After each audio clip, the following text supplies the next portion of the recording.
आगामी के भविष्य के लिए आप अपना मत ईवीएम पर वोट देकर के श्याम रजक को जिताने का काम नहीं, बल्कि अपने आप की भविष्य के उज्ज्वलता के लिए आप जिताने का काम करेंगे। नमस्कार, आप लाइव सीरीज देख रहे हैं। मैं हूं आपके साथ काव्या। बिहार चुनाव की तारीखों का ऐलान हो चुका है और अब एक एक करके तमाम प्रत्याशियों का लिस्ट भी जारी किया जा रहा है और इसी कड़ी में आज जेडीयू की ओर से भी लिस्ट जारी किया गया है और फुलवारी शरीफ सीट से प्रत्याशी हैं श्याम रजक, जेडीयू की ओर से हैं और इन्होंने बड़ा ऐलान किया है खुले मन से। किस तरीके से मुख्यमंत्री नीतीश कुमार की योजनाओं को गिनवाते हुए नजर आए हैं श्याम रजक, आप खुद उन्हें सुनिए कि क्या कुछ कह रहे हैं।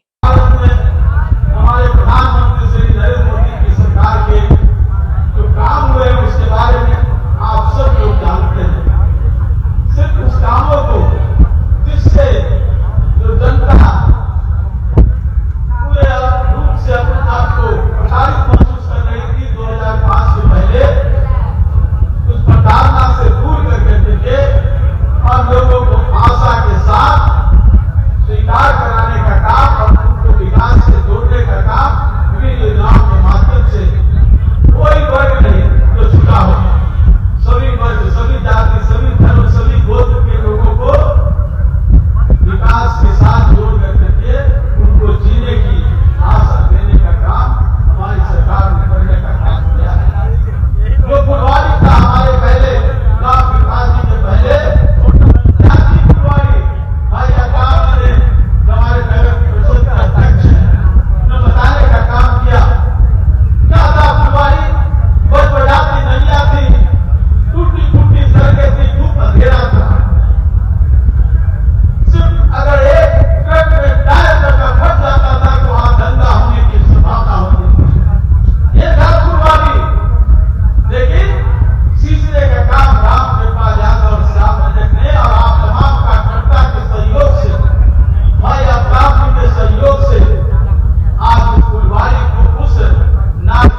नहीं सकता हूँ, पूरा नहीं कर सकता। लेकिन इस फुलवारी के जो गिरावट आ रही है उसको बचाने का काम अगर हमको आप देने का काम करते हैं तो निश्चित रूप से मैं अपने आप को बहुत गौरवान्वित महसूस हूँ।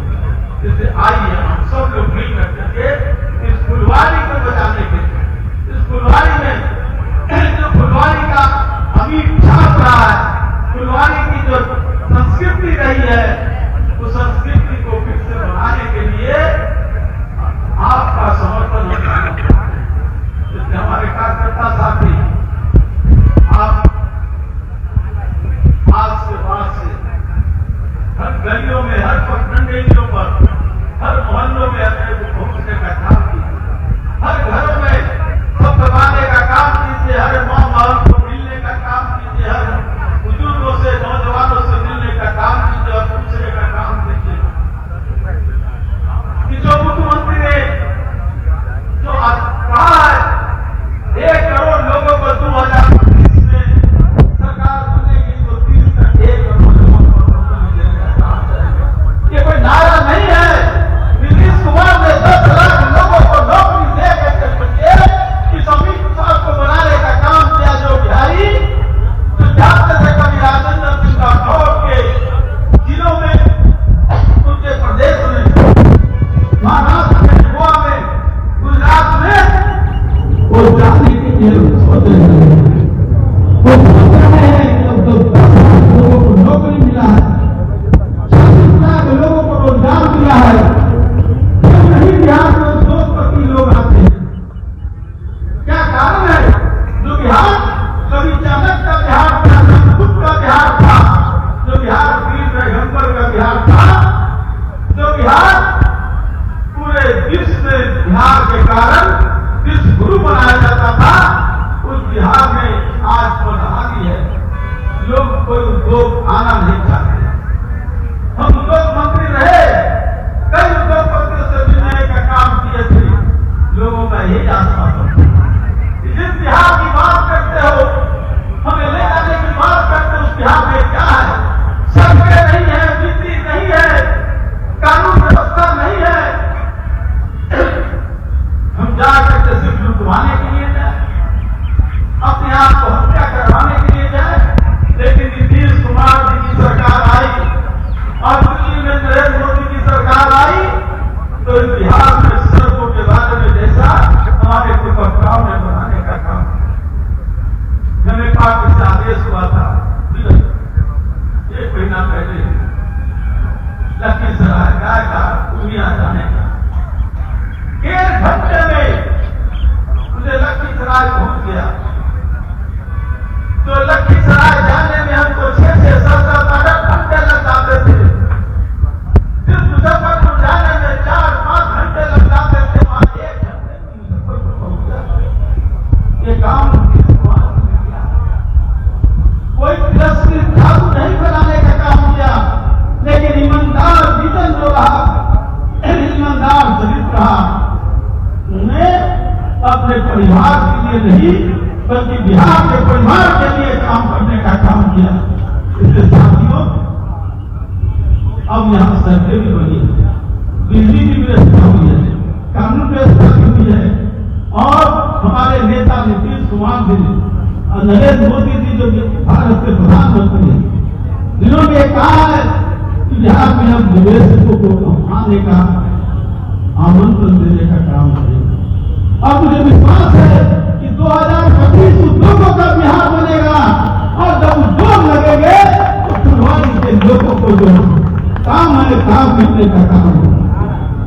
फुलवारी के नौजवानों के पास प्रतिभाएं हैं, नौजवानों के पास हुनर है, लेकिन उद्योग नहीं रहने के कारण, रोजगार नहीं रहने के कारण उनको कभी दुबई, कभी कहीं, कभी गुजरात, महाराष्ट्र जाना पड़ता है। अगर यहाँ निवेशक आएंगे तो हम आपसे कहना चाहते हैं कि हमारे नेता ने जो विश्वास दिया, फुलवारी के भविष्य के लिए आप अपना मत ईवीएम पर, तीर छत पर वोट देकर के श्याम को जिताने का काम नहीं, बल्कि अपने आप की भविष्य के उज्ज्वलता के लिए आप बताने का काम करेंगे। यही कर करके साहब का मैं कहना चाहता हूँ, हमारे पिता मित्र राजेंद्र सिंह आए तो उनके प्रति बहुत बहुत आभार व्यक्त करना चाहता हूँ। हमारा बहुत पुराना संबंध है। चंद्रशेखर जी की अगुवाई में हम लोग काम साफ करने का काम किया। जब उन्होंने ये प्रभारी बनाया गया, मुझे लगा कि ईश्वर ने हमें कोई बहुत बड़ा तोहफा देने का काम।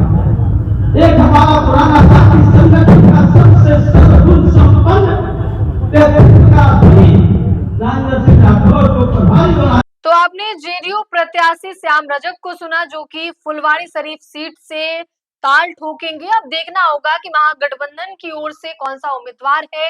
इसके अलावे उन्होंने मुख्यमंत्री नीतीश कुमार की तमाम योजनाओं को एक एक करके मंच से गिनवाया है। दहाड़ते हुए नजर आए श्याम रजक, और साथ ही उन्होंने कहा है कि आने वाले 5 सालों में 1 करोड़ रोजगार जो देने की बात कही जा रही है, वो मुख्यमंत्री नीतीश कुमार के द्वारा दिया जाएगा। और ऐसे में फुलवारी शरीफ हो या फिर बिहार हो या फिर पटना हो, पूरा बिहार तरक्की करेगा। श्याम रजक मंच से गरजते हुए नजर आए हैं। आपने वो वीडियो देखा है। फिलहाल के लिए इतना ही। साथ ही चैनल को सब्सक्राइब करें, फेसबुक पेज को लाइक करें। वीडियो देखने के लिए आपका धन्यवाद।